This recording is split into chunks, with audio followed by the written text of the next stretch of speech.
Hello once again, everyone, and welcome back. So, bonus for the week. I just kind of wanted to talk about this because it was on my mind, and joining me for this is Randy. So, essentially what we're going to go over is the idea of working from your strikes. So, first off, what does that mean, right? Let's go ahead and switch sides to this, Randy. So, in essence, working from your strike, I often refer to this when I'm talking to people. I'll say, you're resetting, right, every cut or thrust or what have you. What that means is you're just kind of a one and done person, right? So I throw a strike, Randy blocks, and I just kind of give up and spring back out. That doesn't really get me anything. Now, it's not to say that you shouldn't occasionally throw one blow just to see what they do. That's perfectly part of probing, as we've talked about before, nothing wrong with that. But if you find yourself in the situation wherein Randy is doing what I want him to do, i.e. parrying, respecting my strike, then the next proper course of action is to work from it.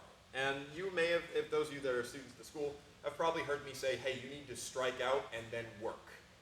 This is what I am meaning, and some of you out in the world watching may also have heard it, or may just be curious about what I'm talking about. So, what does strike and then work mean? First off, strike and then work does not mean follow a particular set of plays, right? The one everyone thinks about when I say strike and then work is they think about Zorn, wind, and then Opnamen or whatever, but that's not what I'm talking about. That's an option, but that's just one example of thousands, right? And that's just with the longsword. What I'm meaning instead is the idea of he has parried after I have struck. There's now a finite number of things that can happen afterwards. So let's look at some examples real quick. So first off, right, I go ahead and strike in and Randy parries. Okay. In this case, right, to work from here, there are two options. Option number one would be to cut to a new opening. Now, is that working? Yes and no. What I mean in good work is where with my cut around, I'm going to stay on Randy, right? So I'm going to cut for his arm, but I'm not going to cut with the intention to leave. I'm going to cut to make him do his next bit so I can continue going from there, right? This is good. I've just made him do a desperate parry. He's now exactly where I want him. I can start looking at other fun options that we're expecting to be playing, right? But that's good work. Not so good work in regards to cutting around is where I don't do that, right? I strike in, I get that same opening, but now I'm not intent upon driving in against him and keeping him listening to me. I'm just, time to throw something, right? That's not good work. And oftentimes I find that there's either no intent behind it or too much intent, thus ignoring what he's doing. So when I say work, treat it almost like a closing action, right? And especially in regards to if you're cutting. You are going for a new grip, but it's not meant to be, something wild. You're not throwing a haymaker, right? You're trying to really get a good hold of him and keep him on the back foot, keep him listening to you. So when in regards to cuts, that's what I mean. Now, in regards to things like winds or thrusts, etc., it's the same sort of principle, right? I cut in and Randy parries. Okay. Now, winds, etc., are going to be the more standard one like I talked about. So here, we are a little bit more middle. Sure, I could cut around, but it doesn't make as much sense. Now, when I say work, most people think about we must hit target on every action. Not necessarily the case. Right now, if I wanted to wind against Randy, maybe I could get him, right? I'm pretty good at winding. We're in a relatively middle position. Sure, I can get through there. But that's not necessarily always the best idea. Randy may be ready for me to wind. He may be used to me winding. So don't think that work has to be an attack. Work could also be the idea of, okay, I got him to parry. Let's readjust. Now maybe I can do something. And this idea of playing out on the blade is one that you get a lot more of in sword and buckler, I find, more than other things. Rapier also gets a decent amount of it too. Longsword, it's usually quite absent because people are always intent upon hitting, right? Because it's very easy to hit, to be fair. But if you take your time to work in and hold off of things, then you can get a little bit more. So one example that I actually get a lot, right, is this one, wherein I've suppressed Randy's blade. Now, I can hit him right now, but I'm not quite perfectly lined up with him, right?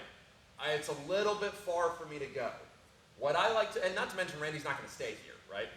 So what I like to do, this is another example of working, is I use that bind, and as he starts to try and fall back from me, I keep on him until I can get to such a position that I can strike comfortably. That's one I do a lot, right? It's actually the reason that Eric wears those forearm guards. But, point being, work doesn't always necessarily also have to be the blade. It could also be your positioning. So let's look at another example, right? One where I'll use both. I strike in, Randy pitches, okay? I need to work here before I can really go at him. So first thing I'm going to do is I'm going to go ahead and give him a threat with my tip. Okay, now I've gotten him to raise. Problem is I'm not yet set up to attack him. So how can I move my body? I can move my body here, or I can move my body there. The obvious one, since I've gotten him to drive over here, is let's go this way. Still got him worried about that, so let's move out to the side, see if we can get the blade behind. That's an option. Alternatively, I can move my body first and then get my blade around the side because he's still looking at that pressure. Another alternative, I get him worried about this, is I move my body over to see if I can't now get some higher leverage on my thrust. All of this we're branching off of an initial sort of threat, that new grab of a grip to make him worried about me or get him thinking about how he can fight me. So another thing that I can kind of add into this. Everyone's had a I talk about swords in regards to conversation a lot, right? I'm talking to him, he's talking to me, we're listening to each other, and that leads to a good conversation. But you may have had some conversations in your life where the person who's talking to you is only listening to you so that they can then refute your points, right? Otherwise known as debate club. If we're in one of those situations, this is still not necessarily a bad thing. So this could be referred to as a counterfighter, right? So every time that we come into a bind or something, Randy's just waiting for me to move in a way he prefers so that he can shut me down, right? One of the ones I do all the time especially is I push to make them cut around or push back or do whatever so I can then exploit it. Basically, I give them only those options. This is still not a bad thing, right? Since I know that's going to happen, right, and he's waiting, this is an extra good time for me to try some work. Yeah, okay, so he pushes me over. He's expecting me to cut. Okay, so I'm going to oblige him by working on the blade instead. Now, that's not to say that he won't do anything, right? But I see the obvious trap. I know if I go down there, bad things are going to happen. So let's readjust instead and just see what happens, right? Okay, now we're speaking again. And so this kind of idea of not every action has to be a concluding action, adjusting and kind of seeding the field in your favor with blade and body and intent is what I mean when I talk about the idea of strike and then work. Now, this will take practice, and certainly when you have more tools in your tool bag, you can kind of take little bits of certain things and use those as the stepping stones. So in my case, what I used a lot of there was I used the idea of an expulsion to get him worried. I used the idea of a krump to get an overbind on him. I used the idea of winden on both sides to get him responding to me. But this will all come in time. The simplest thing you can do is just not be directly in line with him, right? Or not rush your blade action. Really make sure that they're responding to you the way you want. You can even do something as simple as, like, when I strike in and he parries, I push a little bit. That's working. Now, what he'll do with that, I don't know. But the point is, rather than trying to hit him immediately, I went, hey, let's change what this game is.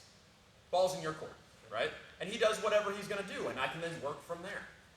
Especially when you're fighting a turtling opponent, this can be a good way to get through. Or if you're fighting in a more relaxed setting, that's an extra good time to go through. So if you've seen the video of Randy and I sparring in low-level gear with the steels that's up on the channel, we're doing a lot of that to each other. Because guess what? When you're not wearing gear, you don't want to risk the things that we do when we have more protective gear on, right? Because it's going to hurt. Not to mention, we're in a more relaxed sort of academical environment. We're practicing probing with each other, having that conversation, and all that work that you're going to want to do when there's an actual sharp thing in your face. And like I said, this applies across the board to every single sword, every single weapon you could pick up. It even applies to things like grappling or striking. It's just going to be slight tailoring from there. But either way, strike well and then do as you know well and see what happens. So, thank you very, very much, Randy. Thank you all very much for watching. Let me know your thoughts in the comments below, those of you that do comment, because I do appreciate it. And we'll go over some other techniques another time.